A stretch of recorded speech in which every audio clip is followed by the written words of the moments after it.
This has been one of those jobs that is really cheap to do that adds so much to my studio. Hey, welcome back. Today we're doing two things.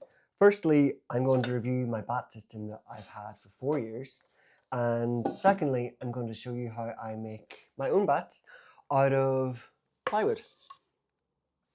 The bat system that I use is the Dirty Girls Pottery bat system with square inserts. This isn't sponsored. There are lots of different brands and choices available. They're all pretty much the same concept though. Why throw with bats? Whenever I was doing pottery classes, we did not use a bat system. We threw directly on the wheel. When we were finished, we had to wire the piece off with a bit of water, try scooch the piece to the side, lift it up onto something. And I know you can do that without distorting your piece, but I think you're a lot more likely to squish it, to ruin it. I found it really frustrating. I was so keen to use my own bat system whenever I could. And whenever you throw on a bat,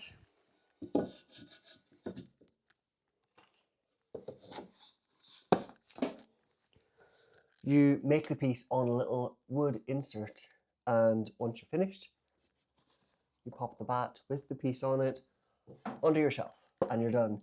There's no fiddling about, you don't touch the wet piece, it's great. And once you've thrown your piece, whenever you're finished, you can wire off whenever the piece is a little bit firmer, maybe the next day, later that same day, or whenever it's leather hard. And alternatively, if you just leave it on the bat, it will pop off by itself as well. I do both. I do either, depending on what I'm doing or what I feel like or how long I've left things. This bat system has a master bat, which is this. This came with holes pre-drilled in here and here. They don't fit on my pottery wheel. So we drilled our own holes. These really badly drilled holes were us. But it still works fine. It's a little bit loose, but it doesn't really impact things. What I really like about using this bat system, or a bat system, is the size. It's a lot of what I throw is smaller pieces, like little jewelry dishes or mugs or beakers or small bowls or ring dishes. If the base is smaller than this, you can use the bat. It's so handy. It works for 9 out of 10 times of what I'm throwing. The bats are also a great size to make economical use of your shelves. If you are throwing on big bats, it takes up a shelf really quickly, but if you're throwing lots of things on these, they line up really neatly, they don't take up that much space. What I don't like is it was quite expensive. So this currently costs €115 if you're buying the master bat with 10 inserts, which is what we did, which is about £100 or $130. And then you can buy more inserts in packs of 10, which I've done a couple of times. So I actually have 30 inserts now, which is a perfect number for me. I find that by the time I'm done with 30, I'm not throwing anymore. What I don't like as well, or what could be better, would be if they had multiple hole options for multiple wheels. I had a quick look on the website and it looks like you can buy a different master bat for a different wheel that has different hole alignment. I feel like the one bat with multiple holes drilled in it would do the same job. So how it's held up after 4 years of pretty regular use? Incredibly well, to be honest. As I said, it came with 10 bats. I've bought 2 more refills of 10 bats, so I have 30 in total. I still use the original 10 from 4 years ago. Only one of my inserts, I think, has gotten damaged.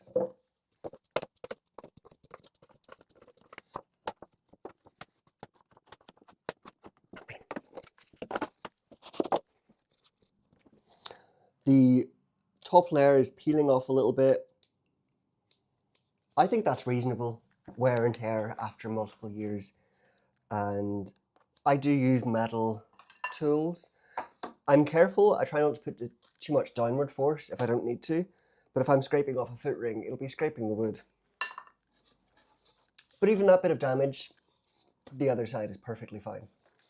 One thing to mention is the master bat, for me, has been prone to warping a little bit. I can't really show off the warping because it's fine at the minute, but whenever it started warping, I thought it was done, I would have to buy a new one. I tried a few different things. I tried weighing it down on a flat surface to try reshape it. That didn't really seem to work very much. But what actually worked perfectly was the warp that I have is slightly bowl shaped. Whenever I'm done throwing, I will, with a wet sponge, wet the insert section here that normally stays quite dry. And then I will take this, flip it upside down, and put it face down on a flat surface whenever I'm leaving the studio. I think that is contrary to the care instructions. You shouldn't get it wet. You should dry it on its side. But because it is already warped, that just, it really improves it for me. I think it's because this section stays dry, whereas the rest gets wet. This dries out and contracts, I think. But it makes it completely usable again. There's the tiniest wobble if I'm really nitpicking, but it's so much better. So anytime it warps, I do that, and it's much better the next day. Overall, I'm actually really happy with this. It's the only bad insert system I've tried. Because they're expensive, I don't want to try other ones if this one works. And as I said, I've bought the refills. I have 30 inserts now, which is plenty. So that's great for loads of throwing. Secondly, making your own bats out of plywood, such as this. There's the one time out of 10 that the bat system is too small. And that's when a big bat like this is perfect. Bigger bats are great for bigger pieces. I wanted to make some plates for a long time, but I couldn't with the bat system. I didn't want to try without a bat. I don't know how that would have worked, if it would even be possible. I've made quite a few plates now. This is such a good size of a plate. I threw it on a bat like this. I'm really happy. I'm going to keep making them. It's also great for wide bowls. I've made a really wide bowl that was pretty much the width, the base was a little under the width of the wheel. I threw that without a bat, but it would have been significantly easier to take it off the wheel had I used a bat system, had I used a bat. I made my first plywood bats 6 months ago. A very quick DIY job, but they're holding up so well, really incredibly well. I've been getting them quite wet. I've not been taking particularly good care of them. I put pieces in my damp press on the bats, and they're doing great. A little bit moldy in places, but that's fine. This is not marine ply, this is regular plywood. So I made 6, I need to make more. That's what I'm going to do today. Whenever I made my first 6 to test these, I was going to drill holes in them so they sit in the pins on the wheel, like my bat system does. What I ended up doing, just to test them out, I used chamois leather that I have, artificial, synthetic chamois. And all I'm doing, without the wheel pins on obviously, I get this little damp, I set it on, I put the plywood on top, and it's been doing perfectly fine. I could drill holes, you could drill holes. I don't see the need to. And it would also mean there'd be a hole in the bat, where if I'm throwing a plate, I really enjoy having such a wide surface to work on. So I'm not going to drill holes in these, but you could. And I picked up a big sheet of plywood at the DIY shop. I asked the guy at the cutting counter to cut it for me in half. It was massive, and I brought it out to the car. It didn't fit in my car, so I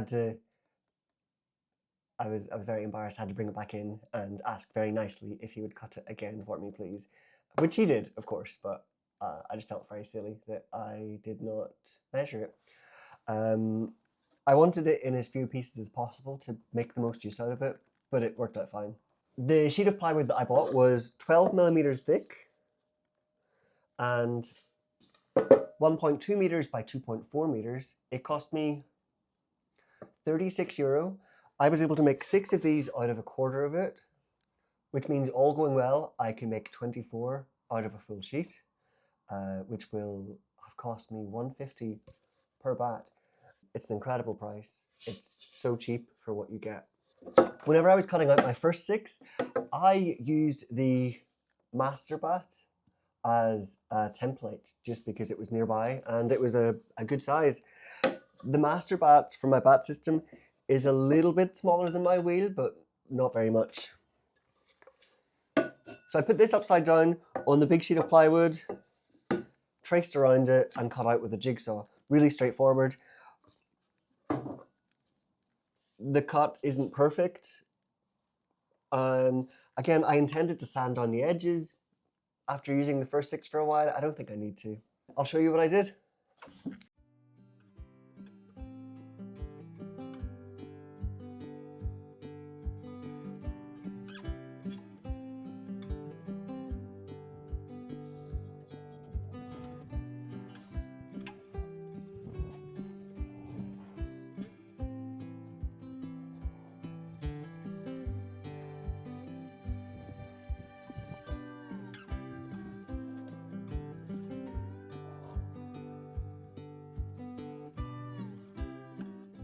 Just showing you roughly what I did.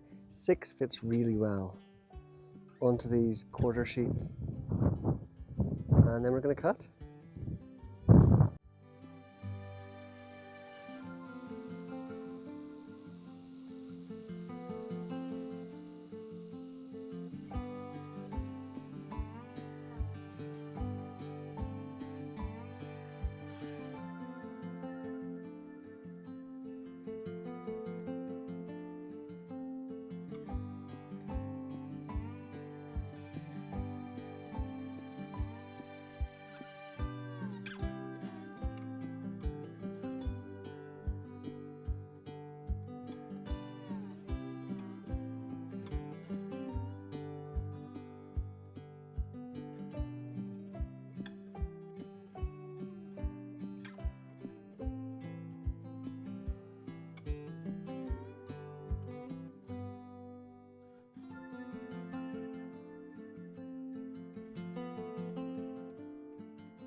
I went in for lunch and it started raining, so I gotta pack up really quick.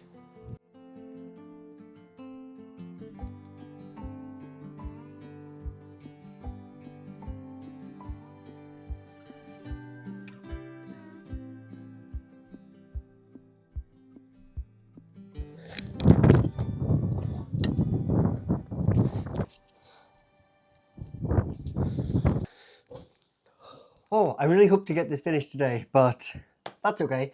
I didn't know that rain was forecast. It was such a beautiful day. It was so sunny. 3, 4, 5, 6, 7, 8. But I got 8 more cut. These are perfect. They're the tiniest bit rough, so I'm going to go over them literally with a gloved hand just to pull off any loose bits. But that's all I do. That's literally it. As I said, I stick these onto the wheel with chamois, artificial chamois leather, and that's it. I will add some video of me throwing with these and just to show you how they work.